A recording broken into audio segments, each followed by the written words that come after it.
This is Royally Obsessed, a look behind the velvet curtain and commemorative plates at the lives of people whose obsessions fill their homes and social feeds. This is my Diana room, it's my pride and joy. There is a tendency to pick sides when it comes to modern royal watching. So you camped out outside the Lindo wing for 1 month? 1 month. I would like to meet Camilla. She's the woman that saved the monarchy. Oh, getting rather warm in here, isn't it?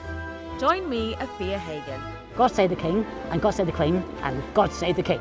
as I take a look at all of the weird and wonderful ways people express their passions in Royally Obsessed.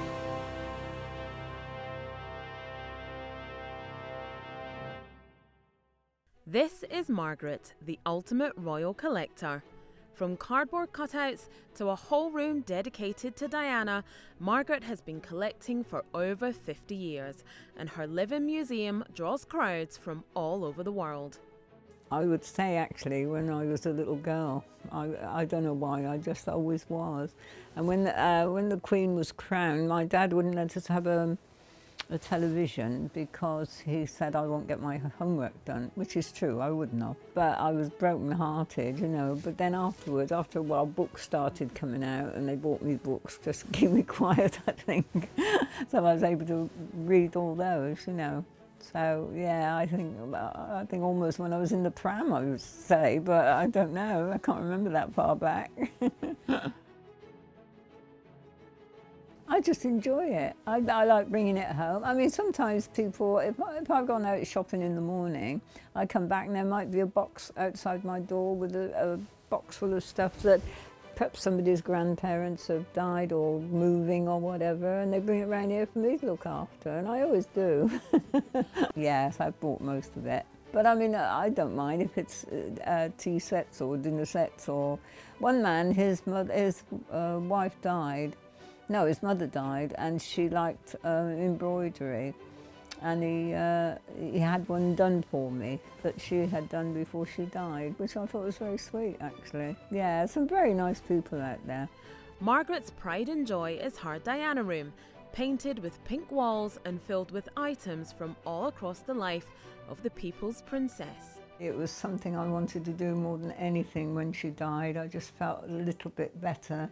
And the people who did them made a very good job of it, and I'm very happy with it. She really was lovely, she really was, but lovely in spirit as well, you know what I mean? She just wanted to help people with AIDS or whatever. And the phone rang about 5 o'clock on that morning, you know, and I heard Andrew's voice. I thought, oh, what's he want? And he said, Diana's dead. I mean, you couldn't believe a thing like that, could you? I went down the West End, there were groups of people everywhere and queues and everywhere, but I couldn't believe it. I thought, no, they got that wrong. No, they definitely got that wrong. I've met the Queen in the sense that when I say I've met her, I haven't come to the palace or anything, but I've sort of followed her around and given her different things. I can't believe she's not there, honestly. If I look around now, oh, that's nice of the Queen, but oh, I think, oh, but she's not there. It's not the same. It's not Prince Charles's fault, it's just that she was so brilliant at what she did. I mean, I came back from shopping one afternoon, I came in, put my shopping down, put the television on, the Queen's dead. I honestly thought it was some sort of, I don't think people would do that as a joke, but almost, it was so unlike it. I just didn't think that would happen like that. I think because she was so good at what she did, you know what I mean? And look at the hassle she's had with Harry, and not Meghan so much, you can't really count her, more Harry. You know, and that's her grandson, and he should have been, you know, looking after her and not making, you know, I don't know whether he made it up or, but we don't know, do we? I mean, only he knows that. So I was annoyed about that, but that wasn't about her, that was about Harry. I don't know why he just doesn't get on with it and shut up, really. I mean, these books and that he writes, they fizzle out in the end, don't they? They're there for a while, and then all of a sudden everybody's lost interest, so. I remember when somebody said to William, are you "Are you racist?" or something like that. And he said, "No, we're not." And he really meant it. He was furious. He really meant it. And it shouldn't be like that, not at her age. She had, you know, she had enough on her plate as it was. It's very difficult, isn't it? You know, because the boys are grown up now. It's all right when they're children, you know, you can give them a talking to and say, now behave yourself. You can't say that to them, can you? You know. So I don't know, I think she'd be horrified actually, because, you know, she wanted it good for the monarchy. She wanted it to be well run and that sort of thing. It wasn't her fault. A piece of advice, what would be best for him, would you say? To follow in his mother's footsteps as much as he can, because she was brilliant. I mean, he'd never reached those levels because she was just something else. You can't really follow her, not really. I mean, he's doing his best, I'm sure. You know, I don't smoke, I don't drink, I don't go out hardly at all. I just enjoy being here with this. But what about fandom in the 21st century? How do the younger generation express their love and admiration for the royals? Stan culture is such a prevalent part of the digital discourse surrounding well-known names and celebrities, and the royals are no exception. Instagram accounts exist solely dedicated to chronicling the lives of every royal family member. This is Lewis, a young superfan who's dedicated his online presence to creating content on the royals. Lewis's TikTok account has over 43,000 followers and a staggering 3.8 million likes. I already had a TikTok and I thought if I started posting, people might see it, and then I thought if I posted about royals, I feel as though it's got quite a wide fan base, so people might be interested in that sort of content. I like TikTok because I can just see videos of them, but I like to research on YouTube because I feel like real historians are on there. I feel as though that people could be lying on TikTok and they spread misinformation about certain facts and figures and dates. I see a lot of it on Twitter, well X now, and how all sort of different arguments, and there's some types of royal superfans on TikTok who argue about their stance on Harry and Meghan, and I like to read the comments and see what people are saying about them. I think the royal community online is probably quite toxic. There's a lot of hate towards different members and there's a lot of agendas against people, and I'm open to all opinions, but I feel that as though some people just go too far. I'm open to anything. I try to upload when I get ideas, but at the minute I've took some time off to think about what I'm posting and think about myself really. I have had mean comments in the past, but that hasn't really been a catalyst to stop posting. I just felt like I needed to take time for myself.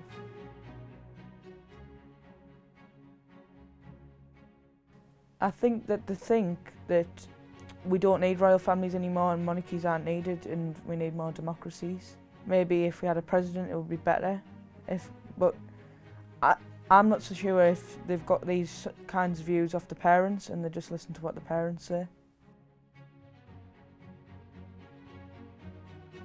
I like more the modern ones. I like Elizabeth, of course, and I think she's probably the best.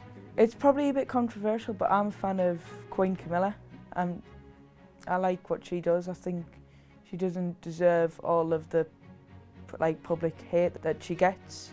I think she's done a lot to help save the monarchy. I don't think the king would have been as strong as a monarch that he is without Camilla. I think she's helped him. I'm not on the side of Harry and Meghan. I think they've done everything to go against the monarchy, and they could have left the royal family in a more quieter way, but I think they've tried to make a big thing about leaving. The way they've gone on about leaving the royal family, they may have let them down, but I feel as though when William becomes king, he needed Harry like he did when he was Duke of Cambridge. I feel that he could have helped him a little bit, but I understand what his reasons are. So this was a letter from Queen Camilla. I sent her a letter containing some photographs that I took of her at the coronation and Garter Day, and said I want to be a royal photographer, and I took GCSEs, and I've had advice off royal photographers as well. And I got this personal letter back from Burkhall back in August as a response to my letter. So this was a card from His Majesty the King after the Queen died, and I got this in June, so after the coronation. But I wrote to him after the Queen died, and I received this card back from him with a photograph of him and his mother when he was a child. The creativity of these superfans is unbounded. From fan-edit TikToks to the wonders of fan fiction, here's a familiar face dipping a toe into that wonderful world where a fan has written their own take on the royal experience.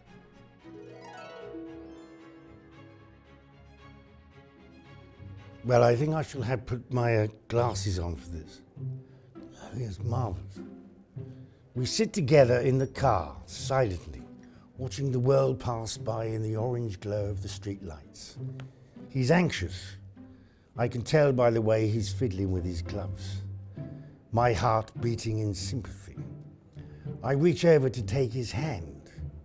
His encase is mine, but it soothes him to touch me, and he smiles at me before staring out of the window again, hands clasped together. Mine are no longer as steady as they were once, but it doesn't bother him. He holds on to them tenderly, regardless, for the duration of our short time together in private. You look beautiful. That surprises me. Not too shabby for an old bag. That makes him smile. No, beautiful. More today than any day before. And his eyes meet mine, and he means it, and my heart floods with so much love for him. It almost makes me cry. He kisses the backs of my hands before turning to look out of the window. Oh, it's getting rather warm in here, isn't it? In our next episode, we hit the streets and see how far some people go to be as close to our royals as possible.